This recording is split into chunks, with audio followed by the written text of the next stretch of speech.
নমস্কার দর্শক বন্ধুরা, দেব জ্ঞান স্টোরি চ্যানেলে আপনাদের জানাই সুস্বাগতম। কোনো ব্যক্তি অন্য কারো অপমান কেন করে, আপনি কি এটা কখনো ভেবে দেখেছেন? এমনিতে তো আমরাও অনেকবার বিনা কারণে অনেককে অপমান করে দিই। অনেকবার এমনটাও হয় আমাদের নিজেদেরকেও অপমান সহ্য করতে হয়। বর্তমানে এই সংসারের অবস্থা অনেকটা এরকম, সকল মানুষেরই ব্যবহার একে অপরকে অপমান করার উপর টিকে রয়েছে। যেমন একজন পতি তার পত্নীর অপমান করে, চাকরি দেওয়া মালিক তার চাকরদের অপমান করে, অর্থাৎ যে বলবান সে সবসময় নির্বলদের অপমান করে। যদি আমরা শক্তিশালী হয়ে থাকি তাহলে অপমানের বদলে লড়াই করি, আর যদি লড়াইয়ে শক্তি না থাকে তাহলে আমরা অপমান সহ্য করে নিই। সেই সময়ের পরিস্থিতিতে আমরা অসহায় অনুভব করি, আমাদের নিজেদেরকে ছোট বলে মনে হয়। এমনটা প্রতীত হয় যেন আমাদের আত্মা খুবই অসহায়। কিন্তু কেউ কারো অপমান কেন করে থাকে? যখন অপমান হয় তখন মানুষ নিজেকে নির্বল বলে ভাবতে থাকে। নির্বলতা বোধ সেই ব্যক্তির মনকে আরো ছোট করে দেয়। তখন সেই মানুষটি অধিক থেকে অধিকতর মাত্রায় অসহায় হয়ে পড়ে। তার অত্যাচার ও অপমান সহ্য করার অভ্যাস হয়ে যায়। আত্মবিশ্বাসের নাশ হয়। আর যখন আত্মবিশ্বাস থাকে না তখন মানুষ মন থেকে ভেঙে পড়ে দুঃখে জর্জরিত হয়ে মদ্যপান ও জুয়ার মতো খারাপ জিনিসের সঙ্গে যুক্ত হয়ে যায়। যে কোনো মানুষেরই এরকম পরিস্থিতি অন্য মানুষ কেন করে? যে ব্যক্তি অপমান করে বাস্তবে সে কি চায়, এটা কখনো বিচার করেছে?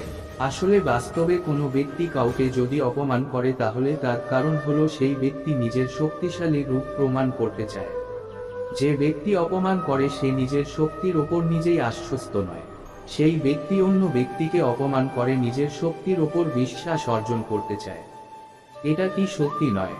বাস্তবে যখন আমরা কাউকে অপমান করি তখন আমরা সেই অপমানের মধ্যে দিয়ে এটা ফুটিয়ে তুলি যে আমরা নিজের বল প্রকট করতে চাই। আমাদের নিজের বলের উপর ভরসা থাকে না, যেই কারণে আমরা এই সংসারে একটি অবিরুদ্ধ সংঘর্ষ করি। এই সংঘর্ষের থেকেই সৃষ্টি হয় অপমানের। আমরা এরকম সময় নিজের মানুষদেরও প্রতিদ্বন্দ্বী মনে করতে থাকি। সেটা পতি পত্নী সম্পর্ক হলেও পতি পত্নীকে অপমান করতে ছাড়ে না। আমরা নিরন্তর প্রচেষ্টার মাধ্যমে নিজের শক্তি সিদ্ধ করতে চাই, অন্যথায় আমাদের শোষণ হবে, অন্য কারো গোলাম হয়ে যাব। এমনটা ভেবে আমরা নিজের শক্তি আগে থেকে দেখিয়ে অপমানের রাস্তা বেছে নিই। কিন্তু এমনটা কি কখনো ভেবে দেখি আমরা যে অন্য কোনো ব্যক্তিকে প্রতিদ্বন্দ্বী মনে করার চেয়ে তাকে বন্ধু ভেবে নিলে, আমাদের সহায়তা করা কলিগ মনে করে নিলে, অর্থাৎ অন্যান্য ব্যক্তিদেরকে যদি প্রেমের চোখে দেখা যায় এবং তাদের বন্ধু ভেবে নেওয়া যায় তাহলে তাদের অপমান করার মতো এরকম বিচার আমাদের মাথায় আসবেই না। কিন্তু অন্যান্য ব্যক্তির প্রতি ভালোবাসা নিবেদনের জন্য আগে সবার প্রথমে নিজের আত্মবিশ্বাসের প্রয়োজন। যেই মানুষের নিজের শক্তির উপর বিশ্বাস নেই সে কখনো কাউকে ভালোবাসা নিবেদন করতেই জানে না।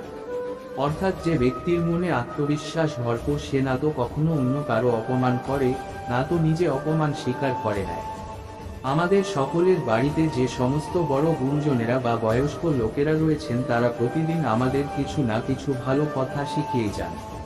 বাড়িতে ভালো সংস্কার দেওয়ার কাজটি বাড়ির গুরুজনদের উপরই থাকে।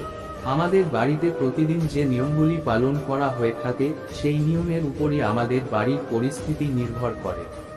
আমাদের বাড়িতে যদি প্রতিদিন ভালো সংস্কার পালন করা হয় আর বাড়ির প্রত্যেকটি লোকই যদি নিয়ম শৃঙ্খলা সঠিক সংস্কার মেনে জীবন যাপন করেন তাহলে সেই বাড়িতে সবসময় সুখ সমৃদ্ধি বজায় থাকবে। আর যদি আমাদের বাড়িতে কোনো প্রকার অনুশাসন না থাকে ও বাড়ির গুরুজনদের কথাগুলোকে গুরুত্ব দেওয়া না হয় তবে সেই বাড়িতে দুঃখ, কলহ ও দরিদ্রতা ঘিরে ধরে। ভগবান শ্রীকৃষ্ণ ভগবদ্গীতাতে মানুষ জাতির জীবনের উদ্ধারের জন্য কিছু মহত্বপূর্ণ কথা বলেছেন। ভগবদ্গীতা অনুসারে মানুষদের নিজের জীবন থেকে দুঃখ ও দরিদ্রতা দূর করার জন্য রোজ সকালে এই 7টি কাজ অবশ্যই করা উচিত। কেননা যে ব্যক্তি এই 7টি কাজ প্রতিদিন করে থাকেন তার জীবনের দুঃখ দুর্দশা দূর হয়ে সুখ ও সমৃদ্ধিতে ভরে ওঠে। তো চলুন বন্ধুরা জেনে নেওয়া যাক এমন কি কাজ রয়েছে যা মানুষদের রোজ সকালে ওঠার পর করা উচিত। প্রথমত, আমাদের সকল ধর্মগ্রন্থতে ব্রহ্ম মুহূর্তে ঘুম থেকে ওঠাকে সর্বোত্তম বলে মনে করা হয়েছে। কিন্তু বর্তমানে আজকালকার অনিয়মিত জীবনকালে এটা অত্যন্ত অসম্ভব বলে মনে হয়। কিন্তু তা সত্ত্বেও আমাদের প্রাতঃকালে যতটা তাড়াতাড়ি সম্ভব তত তাড়াতাড়ি ঘুম থেকে উঠতে চেষ্টা করতে হবে। চোখ খোলার সাথে সাথেই সর্বপ্রথম ঈশ্বরের নাম নিতে হবে। আর নিত্যকর্ম সেরে নেওয়ার পর ঈশ্বরের পূজার্চনার মাধ্যমে নিজের দিনটি শুরু করা উচিত। এমনটা করার ফলে আপনার মনে একটি পজিটিভ শক্তি বিরাজ করে। এই পজিটিভ শক্তি আপনাকে দিনভর ভালো কাজ করার শক্তি যোগাবে। আর যদি সম্ভব হয় সূর্য উদয়ের সময় সূর্যদেবকে অর্ঘ্য নিবেদন অবশ্যই করবেন। দ্বিতীয়ত, সূর্যদেবকে অর্ঘ্য দানের সাথে সাথে সূর্য প্রণামও অবশ্যই করবেন। সূর্য প্রণাম একটি সর্বাঙ্গীন ব্যায়াম হওয়ার সাথেই সূর্যদেবকে কৃতজ্ঞতা জানানোর একটি মাধ্যম।